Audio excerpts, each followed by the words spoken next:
پیارے دوستو، السلام علیکم ورحمۃ اللہ وبرکاتہ۔ آج ہم انسان کی تخلیق کے بارے میں بات کریں گے۔ انسان کی تخلیق کا بیان۔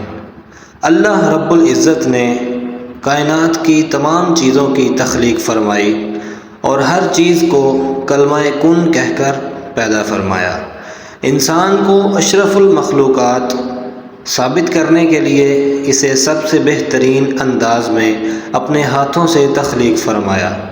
جیسا کہ فرمان الہی ہے، اللہ وہی تو ہے جو زندگی اور موت دیتا ہے۔ جب وہ کسی بھی کام کا فیصلہ کر لیتا ہے تو اسے صرف یہ کہتا ہے کہ ہو جا، پس وہ کام ہو جاتا ہے۔ ایک اور جگہ پر اللہ رب العزت نے ارشاد فرمایا، اے ابلیس، جسے میں نے اپنے ہاتھوں سے پیدا کیا، تجھے اس کو سجدہ کرنے سے کس چیز نے روکا ہے؟ ایک اور جگہ پر اللہ رب العزت نے فرمایا، یقیناً ہم نے انسان کو بہترین صورت میں پیدا کیا ہے۔ اللہ سبحانہ و تعالی نے انسان کی بہترین انداز میں تخلیق کرنے کے بعد اسے بیکار نہیں چھوڑا، البتہ اسے پکڑنے کے لیے ہاتھ، چلنے کے لیے پاؤں، سننے کے لیے کان، دیکھنے کے لیے آنکھیں، بولنے کے لیے زبان، چاہنے کے لیے دل اور غور و فکر کرنے کے لیے دماغ عطا فرمایا۔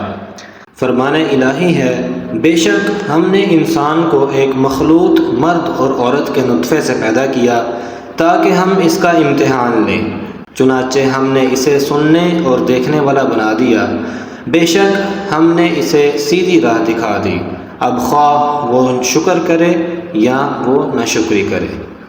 انسان کی رہنمائی کے لیے اللہ جل شانہ نے اپنی کتابیں نازل فرمائیں اور اپنے رسولوں کو بھیج کر انہیں سیدھی راہ سمجھائی، تاکہ انسان دنیا کی زندگی بھی پرسکون گزارے اور دنیا میں نیک اعمال کر کے اپنی آخرت کو بھی سنوار سکے۔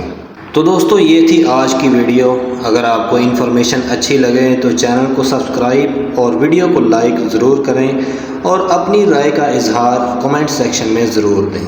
السلام علیکم۔